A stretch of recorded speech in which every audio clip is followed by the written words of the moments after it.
Hey YouTube, Wayne's Fish Tanks 99 here, back at it for another video. On this week's video, I'm just going to be going over my testing for my water parameters. I'm just going to be going over what I use to test, what kits I use, what my parameters are, or my results, just to give you guys an idea of what my results are. You can kind of compare it to yours. It doesn't mean if mine's different from yours that yours isn't good. Everybody's tank has different parameters here and there, but there is certain parameters that your tank should be at. So I'm just going to be going over, for me anyway, for the reef tank, what these suggested parameters are that you should have. So I just have them written down here in my book that I write everything down in. I'm just going to be just quickly going over some stuff that I got from a few aquarium hobbyists that have been in the game for a long time. So I'm just trying to stay within what they recommended. So for salinity for a reef tank, 1.023 to 1.025. The temperature between 72 to 78 degrees Fahrenheit. pH between 8.1 and 8.4. Alkalinity or DKH between 8 and 12. Ammonia obviously 0. Nitrite should be 0. Nitrate should be less than 1 ppm. Phosphate should be less than 0.2 ppm. And calcium should be anywhere between 350 to 450.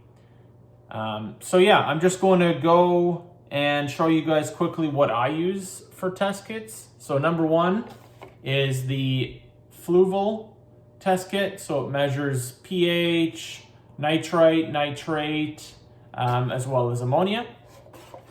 I don't like the pH kit for this one, so I have a different one from Red Sea that I'll show you guys after.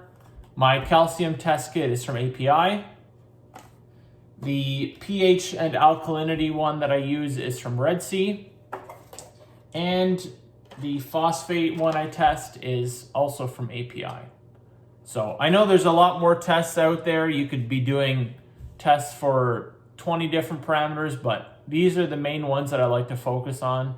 The other ones, I mean, if you really wanted to get in depth with it, if I was keeping super finicky corals or finicky fish, this and that, then yes, I definitely would be doing more tests, which I might in the future, but as of right now, I'm just gonna stick with these ones. So I'm going to start the testing. I'm gonna start with the ones that take the least amount of time. So I'm going to, I'm not going to test ammonia anymore just because the ammonia levels are at 0 anyway. It's just mostly for setting up a new tank. So I'm going to first start with nitrite, then nitrate, then ammonia, and then I'll go through pH and everything else. So I'm just going to do the test. So every one of these kits comes with, so like this Fluval one, for example, comes with a little booklet, and on the back, you compare the test tube to the colors afterwards.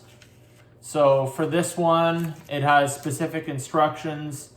It'll tell you, like it tells you what is nitrate or what's nitrite, what does it come from, how to do the test. So it says add 5 drops from tube number 1, then shake, add 5 more from number 2, shake again, and then wait 2 minutes. So as long as you follow these instructions, it's pretty easy. So what I'm going to do is do the test, and I will come back with the results whenever the time is up, just that you guys don't have to sit through these, because some of them takes 20 minutes to go through, and I don't really want to be have you guys having to sit and wait for 20 minutes. So without further ado, I will do the test and I'll come back whenever the results are ready.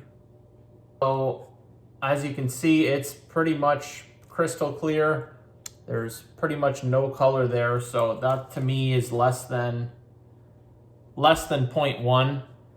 If it was pink, obviously it'd be 0.3, or a little purpley, it'd be 0.1. But to me right now, this is 0. It doesn't register as anything on there. So to me, that's a 0, which is definitely a good sign. So I will wait another 5 minutes, and then we will go over the nitrate test next. So while I'm waiting for the nitrate test, I'm going to be doing the pH test. So on the back of the card here, it just shows the instructions on how to do the test.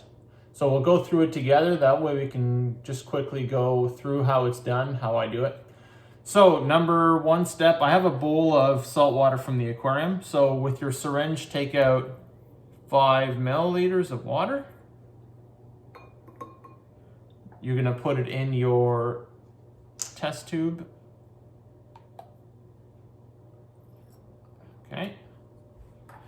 Then you're gonna add 3 drops of the pH liquid into the tube. 1, 2, 3.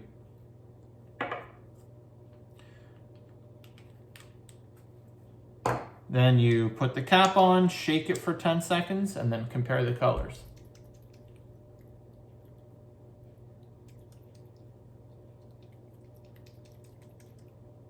Okay, so it says take the cap off and look straight down onto it. So when I'm looking down on it, here it's showing my pH is around 8, which is what it usually is anyway.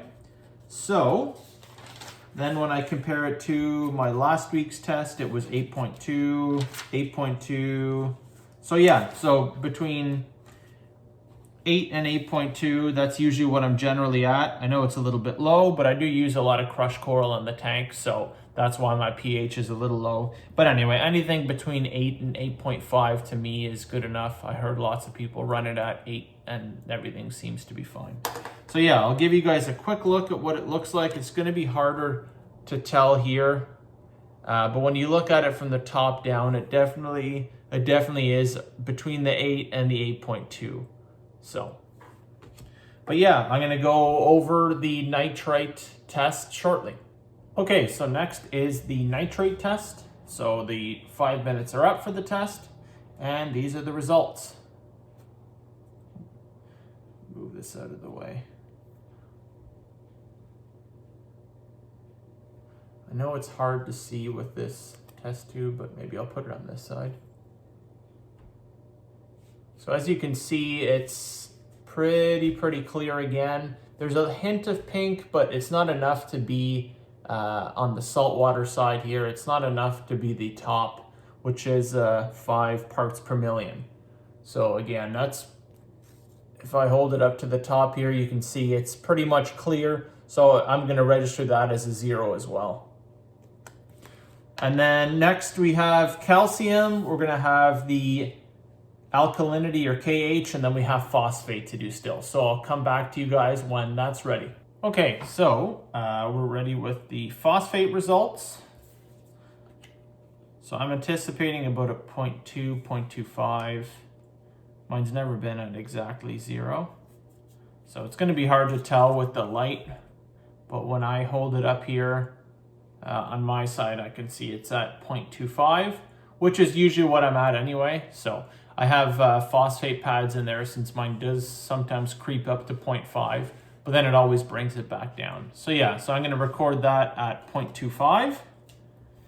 And then for my alkalinity, we'll do that together. So the last two, the alkalinity and the calcium, are the most time-consuming ones, only because you have to do drops all the time, then shake it up, then keep adding drops, and you measure with how many drops you put in. So I'm going to start with this. So 1 drop, then you put the cap back on, shake it up for 10 seconds, or roughly anyway. And then you keep going. 2 drops until it ends up being green. So it's 2. 3 drops. And if it hits yellow, then you've gone too quickly and it's overdosed. So it's 3 drops. So this is 4. 4 drops. Usually I'm around 7 drops.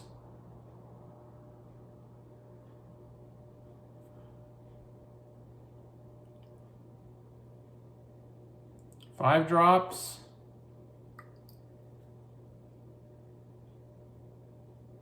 See, it's getting darker.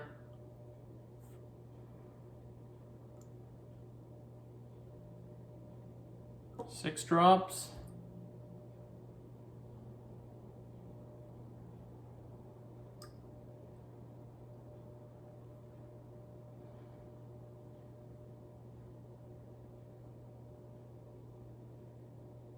Seven drops.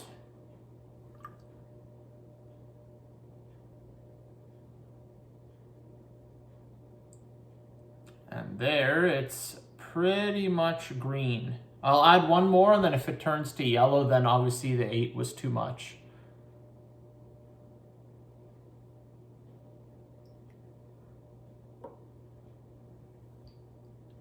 Yep. So there it's changed to yellow.